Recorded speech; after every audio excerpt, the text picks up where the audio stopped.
Dans notre classe de CPCE1, nous avons retenu les exposés suivants. Dans la catégorie économie d'énergie et de ressources, nous éteignons la lumière et nous venons en vélo ou à pied à l'école.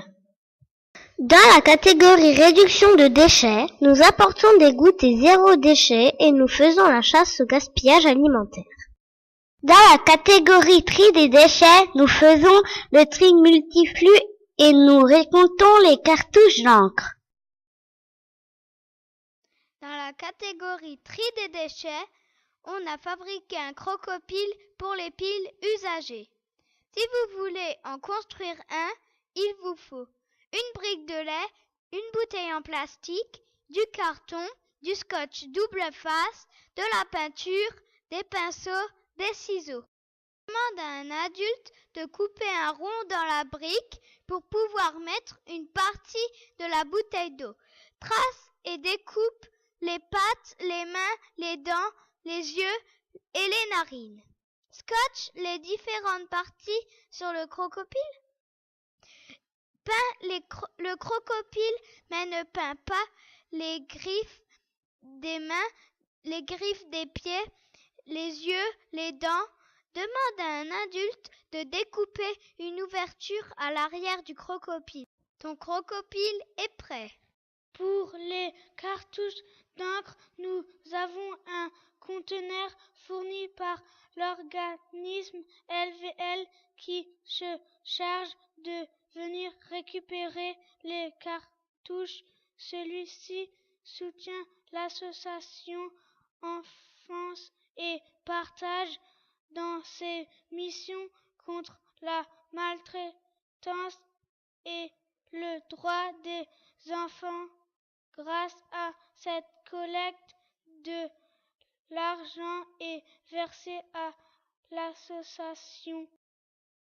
Pour les tri des déchets, nous mettons dans la poubelle bleue les épluchures de crayon, les papiers chiffonnés, les bâtons de colle vides et les crayons.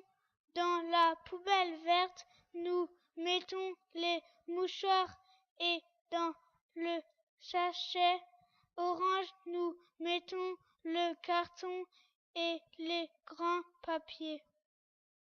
Dans la catégorie réduction des déchets, nous avons décidé d'organiser des goûters sans déchets. Chaque enfant apporte sa boîte à goûter sur laquelle il a mis son prénom. Celle-ci sert à mettre soit des biscuits ou des gâteaux faits maison et des fruits. Si on met des biscuits achetés dans la boîte, il vaut mieux acheter une grande boîte ou un grand paquet de biscuits plutôt que des biscuits emballés individuellement. Ça fait moins de déchets et nous protégeons encore plus notre planète. Nous avons décidé de faire la chasse au gaspillage alimentaire.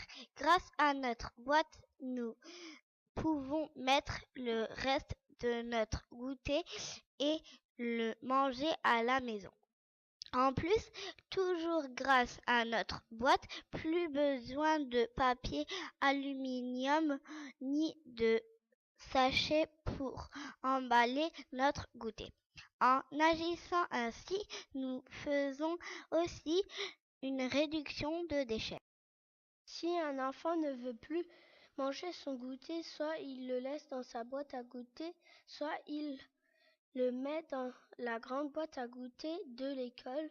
En plus, c'est pratique pour les enfants qui n'ont pas de goûter. On apprend alors aussi à partager. Au deuxième trimestre, nous avons mis en place les gestes éco-citoyens choisis par l'autre classe de l'école. Dans la catégorie réduction de déchets, nous avons réalisé un autocollant Stop Pub que nous allons mettre sur notre boîte aux lettres à la maison. Cet autocollant permet de dire aux distributeurs de prospectus et aux facteurs que nous ne voulons pas de pub dans notre boîte aux lettres. Ce geste permet de faire une économie de papier et une économie d'énergie parce que les imprimantes ont besoin d'imprimer moins de papier et il permet aussi de garder les arbres dans de nos forêts. Nous avons également choisi de boire l'eau du robinet pour éviter le gaspillage des bouteilles qui ne sont pas vidées et qui sont jetées, et surtout ce geste réduit les déchets car il n'y a plus besoin de recycler les bouteilles. Dans la catégorie économie d'énergie et de ressources, nous avons choisi les gestes suivants. Nous avons choisi de manger des fruits et des légumes locaux et de saison en suivant ce geste. Cela permet de faire des économies d'énergie, c'est-à-dire de consommer moins d'essence. En effet, en achetant des produits qui viennent de notre région, il n'y a pas besoin de transporter les fruits et les légumes trop loin.